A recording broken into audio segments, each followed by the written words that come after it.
स्वागत है आपका पीटीसी न्यूज में। मैं सुमन कश्यप आपके साथ और हाजिर आपके सामने प्रदेश की तमाम बड़ी खबरों को लेकर बुलेटिन की शुरुआत करेंगे, लेकिन पहले नजर डालते हैं हेडलाइंस पर।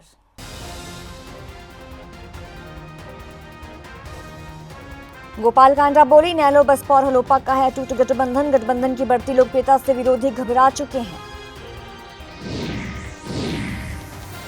पवन बेनीवाल ने छोड़ी कांग्रेस, इनेलो की ज्वाइन। इलाहाबाद से टिकट न मिलने से नाराज थे पवन। अभय चौटाला ने पवन को इनेलो में करवाया शामिल। हरखौदा की बहादुरगढ़ रोड पर हुआ हादसा, दो प्राइवेट बसों की आपस में हुई टक्कर। हादसे में करीब 40 से ज्यादा लोग हुए घायल।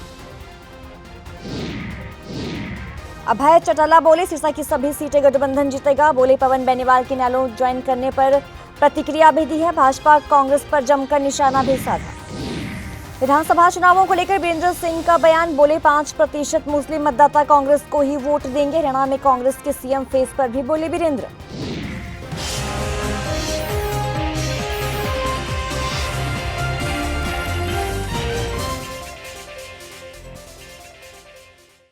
हरियाणा लोकहित पार्टी के सुप्रीमो गोपाल कांडा ने प्रेस वार्ता की। गोपाल कांडा ने ये कहा कि मैंने न भाजपा से समर्थन मांगा और न ही मेरी किसी से बात हुई है। आगे कहा कि नैलो बसपा और हलोपा को मजबूत और अटूट गठबंधन है। इस गठबंधन की बढ़ती लोकप्रियता से विरोधी घबरा चुके हैं। तो वहीं भाजपा प्रत्याशी रोहताश जांगड़ा के नामांकन वापसी और समर्थन की बात को लेकर भी गोपाल कांडा ने जवाब दिया। सुनिए क्या कुछ कहा। भाई साहब, मैंने बीजेपी से कोई समर्थन मांगा नहीं था और मेरे को किसी का बीजेपी का फ़ोन आया नहीं है और कोई मेरे बीजेपी का एक आदमी मेरे दफ्तर में आपको दिखाई नहीं दिया होगा। मैंने कोई समर्थन मांगा नहीं, ना ही मेरे को बीजेपी के किसी आदमी ने कहा कि हमने आपको समर्थन दे दिया, क्योंकि हमारा जो गठबंधन हुआ है उससे किसी को भी इधर उधर होने की ज़रूरत नहीं है किसी भी बात के लिए, ठीक है ना। कौन किसको समर्थन दे रहा है किसको नहीं, ये अटूट गठबंधन है और ये सत्ता सिरसा में लेके आएगा। किसान हितैषी जो इंडियन नेशनल लोकदल है उसके साथ अपना गठबंधन किया हुआ है। हमारा इंडियन नेशनल लोकदल और बहन मायावती जी की पार्टी, कांशीराम जी की बनाई हुई पार्टी बीएसपी, तीनों का गठबंधन है। ये अटूट और मजबूत गठबंधन है और ये सत्ता की ओर बढ़ रहा है। इसीलिए लोग तरह की बातें करते हैं, क्योंकि आज हमने किसान हितैषी व्यक्ति का साथ दिया है। तो लोग चाहते हैं कैसे ना कैसे इनका गठबंधन कमज़ोर हो। ये कमज़ोर नहीं होगा और ये आपसे वायदा करता हूँ कि सिरसा की 5 सीटें जीतेंगे। और मेरा और अभय सिंह जी का एक ही लक्ष्य है कि सत्ता सिरसा में आए और वो सिरसा में आएगी। हरियाणा की राजनीति में एक बार फिर से उलटफेर देखने को मिला है। जी हां, पवन बेनीवाल ने कांग्रेस छोड़ दी है। पवन बेनीवाल कांग्रेस की इलाहाबाद से टिकट नहीं मिलने से नाराज चल रहे थे, तो पवन बेनीवाल ने इनेलो ज्वाइन कर ली है। पवन बेनीवाल अभय चौटाला के सामने इलाहाबाद हल्के से 3 बार विधानसभा का चुनाव लड़ चुके हैं। तीनों बार ही पवन बेनीवाल को हार का सामना करना पड़ा था। इनेलो विधायक अभय सिंह चौटाला ने पवन बेनीवाल को इनेलो में शामिल करवाया। इसके बारे में क्या कहें, मेरे से पहले बड़े भाई अभय सिंह जी ने आपको विस्तार से बता ही दिया। एक परिवार था और एक परिवार है, आपस में छोटा मोटा कोई मतभेद हो जाते हैं। उसके कारण मैंने 2 बारी इनके खिलाफ 3 बारी इलेक्शन भी लड़े, लेकिन वो सब बातें भूल के आज के वक्त की नज़ाकत को देखते हुए, वक्त की ज़रूरत को देखते हुए, सिरसा की शान के लिए, एरिया की शान के लिए आपस में हमारे मतभेद इतने भी कभी नहीं थे। चलो राजनीति में थोड़े बहुत अलग हो गए, लेकिन हमेशा सामाजिक तौर पे अब आना जाना, ब्याह शादी, कोई भी घर में फंक्शन हो, चाहे मेरे घर में हो, कोई बात काटता हूँ ये तो मेरे बच्चों की जब शादी थी, ये बात भी नहीं उठ के आया था। बिल्कुल गया था, बात लेके गया था, तो सामाजिक रिश्ते तो थे ही ना, तभी गया था। बिल्कुल। जब इलेक्शन लड़ने के बाद था बात, मैं बात में भी गया था। टिकीज को अपने देसी भाषा में कह टिकीजो भी हो बात है, सारा काम है। बारात में भी जानो हो पर जहीजो को नहीं, जितना भी फंक्शन है सब अटेंड किए थे। उसके बाद में भाई साहब की पोता होया, उसकी पार्टी में भी गए।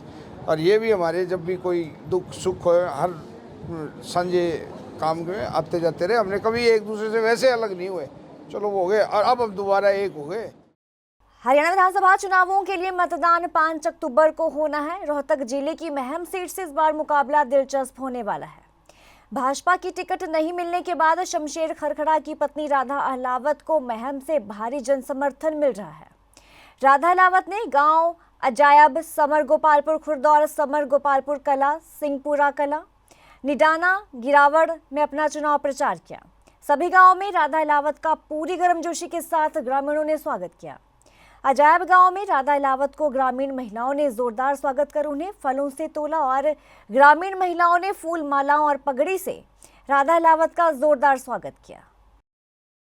देखो, आपने देखा होगा, कम से कम 2.5 घंटे हो गए सुंदरपुर गांव की गली में आए हुए। सब लोग व्हीकल पे थे और हजारों की संख्या में लोग पैदल थे। गांव के लोगों का रुझान और साथ में जो वोटों की अपील करने आए गांव में मेरी सारी जनता, सभी गांव के लोग, तो भारी समूह से आपको लग रहा होगा कि इस बार कैसा माहौल है। मैंने अपनी जिंदगी में इतने साल हो गए मुझे शमशेर जी के लिए वोट मांगते हुए, इतना सुंदर दृश्य मैंने अपने जीवन में कभी नहीं देखा। देखो, अनदेखी नहीं, क्योंकि विधायक जो है निर्दलीय बन गए। एक विधायक की ड्यूटी होती है कि जनता से अगर चुन के भेजा है तो उनको काम करवाने चाहिए। अनदेखी इसलिए हुई कि वो अपना फर्ज भूल के अपने पर्सनल इंटरेस्ट के लिए उन्होंने कोई काम नहीं किया, इसलिए मैं अनदेखी कर रही हूँ। 30 साल से यहाँ काम कर रही हूँ और एक बहुत लंबी चौड़ा मैनिफेस्टो कह लो, सरकार में रह के मैंने बहुत से काम करवाए हैं और काम करवाने बहुत से लिस्ट में शमशेर खरखड़ा जी लगातार 15 साल से लगे हुए हैं। आने वाले समय में जैसे ही हमारे जीतने के बाद सरकार में साझा होगा, सरकार के हिसाब से हम सारे काम जो मेरे जहन में सब पूरे करेंगे। मुख्य मुद्दे हमारे महिलाओं के हैं। महिलाएं सोचती है कि हमारे बच्चों को रोजगार मिले, मुझे पानी की सुविधा मिले, घर और मकान प्लाट मिले। बहुत से ऐसे मुद्दे हैं। किसानों को चाहिए खेतों के रास्ते पक्के हों या किसानों की जो सुविधा है। मैं ग्रामीण अंचल की जितनी भी समस्याएं हैं, मैं एक महिला हूँ, एक महिला की जितनी समस्या पूरी करूंगी। अगर महिला की समस्या दूर होगी तो परिवार की समस्या दूर होगी। आपकी बार सीधी राधा सरकार है, क्योंकि हमने ना सबको देखा है कांग्रेस सरकार ने क्या काम किए हैं।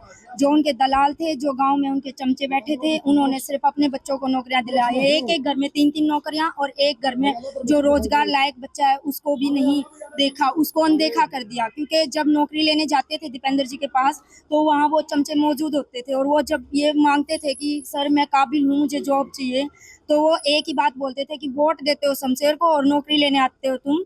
अब की बार वही राधा पार है। यहाँ से कहते 2009 में शमशेर खरखड़ा जीता था, कब की बार राधा निर्दलीय उतरने से पब्लिक का रुझान बन गया भाई। बहुत बढ़िया प्रोग्राम है, की बार पार है भाई। खरखौदा की बहादुरगढ़ रोड पर गांव बरौना से खरमपुर मोड़ के नजदीक दो प्राइवेट बसों के आपस में टक्कर हुई। ये दोनों ही बसें बहादुरगढ़ सोनीपत रोड पर चलने वाली है। एक बस सोनीपत से बहादुरगढ़ और दूसरी बस बहादुरगढ़ से सोनीपत जा रही थी और इस एक्सीडेंट में करीब 40 से ज्यादा महिलाओं, बुजुर्गों और बच्चों को चोटें आई हैं। सभी घायलों को एम्बुलेंस और मौजूदा लोगों की सहायता से खरखौदा के सरकारी अस्पताल में भिजवाया गया। तो वहीं एसीपी खरखौदा जीत सिंह बेनीवाल ने मामले को लेकर जानकारी दी है।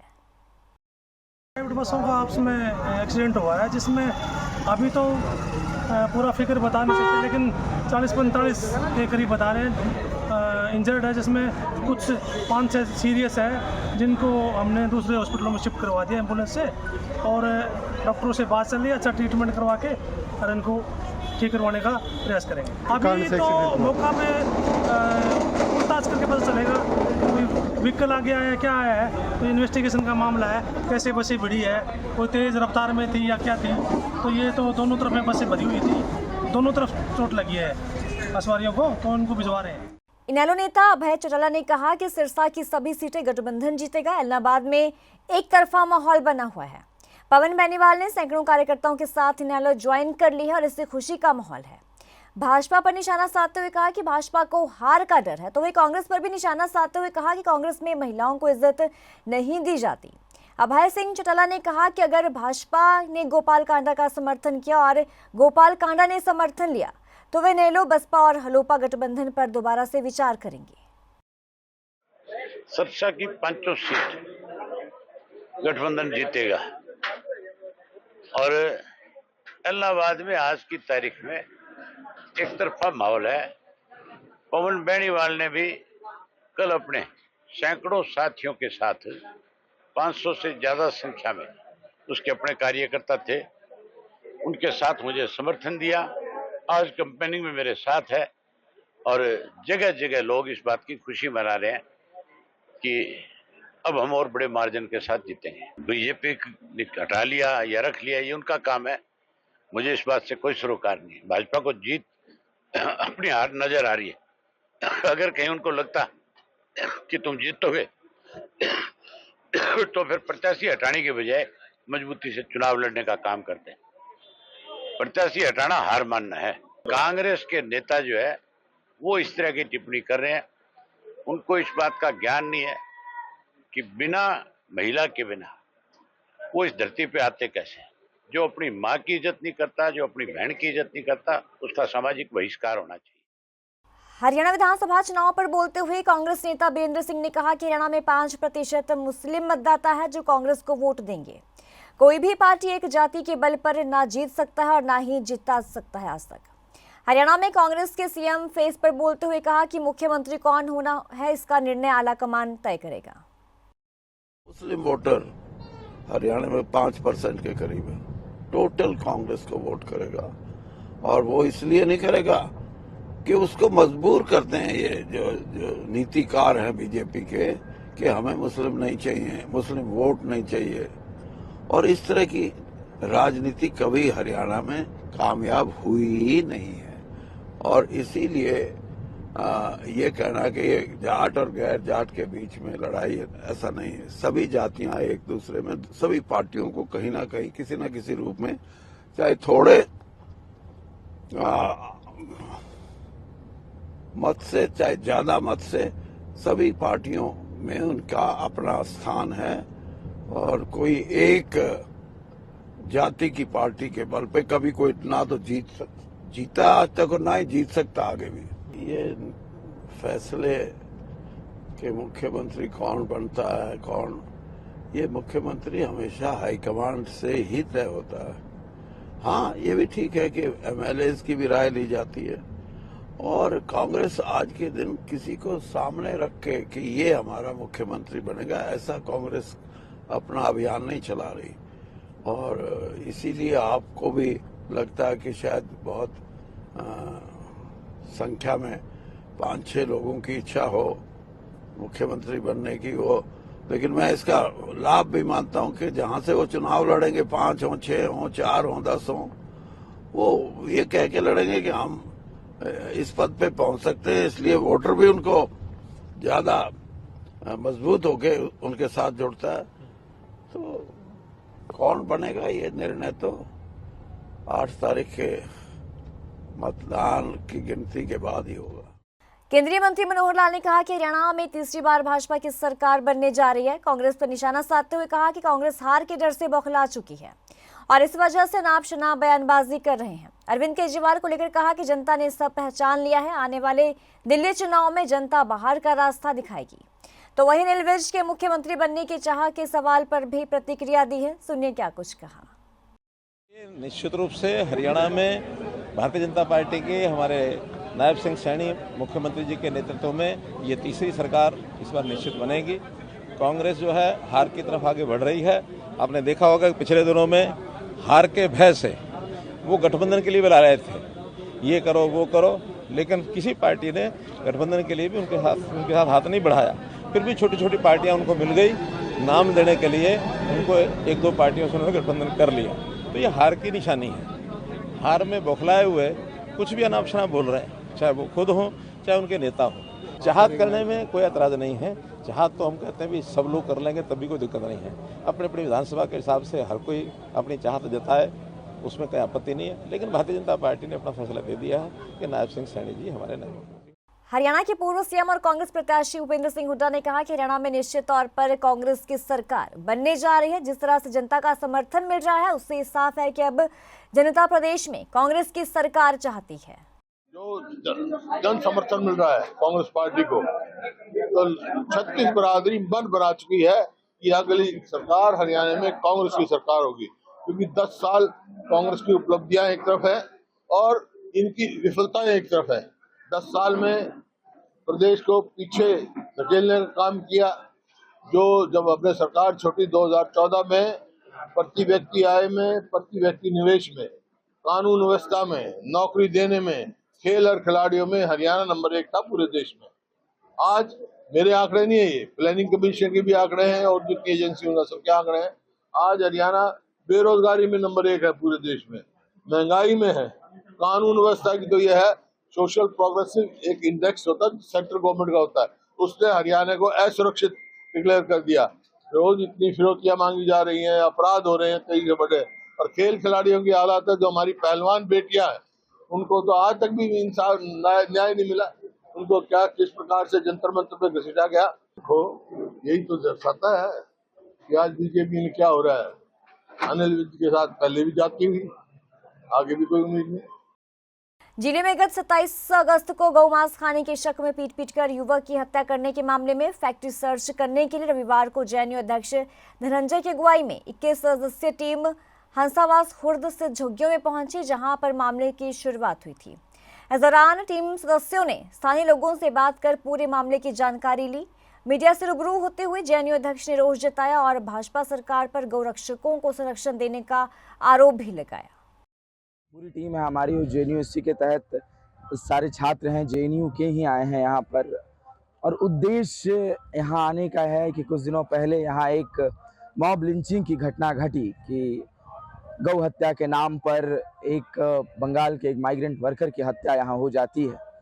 और ऐसा नहीं है कि हालांकि ये पहली घटना है, देश के अलग अलग इलाकों में लगातार हो रही है कि कंगारू कोर्ट लगाकर तुरंत फैसला सुना देने का और लोगों को मार देने का ये चलन बढ़ चुका है मुल्क। तो उनके खिलाफ देश के हर एक नागरिक को खड़ा होना पड़ेगा, और इसी के लिए हम बतौर देश के नागरिक, बतौर संविधान को मानने वाले लोग, कि इस देश में हम किसी भी तरह के हत्या को जो हुआ है हम बर्दाश्त नहीं करेंगे। हमारी टीम में अभी जेएनयू के तहत 21 सदस्य आए हैं, अलग अलग सब्जेक्ट्स में पढ़ने वाले लोग यहाँ पर आए हैं, और ये रिपोर्ट हम देश की मीडिया के सामने, देश की जनता के सामने, अलग अलग सोशल मीडिया के जरिए, जेएनयू के छात्रों के पास, जेएनयू के प्रोफेसर के जरिए हम इस रिपोर्ट को ले जाएंगे और रिपोर्ट को पूरे देश तक पहुंचाने की कोशिश करेंगे। तो ये थे अब तक की खास खबरों की ज्यादा अपडेट के लिए आप जुड़े रहिए पीटीसी न्यूज के साथ।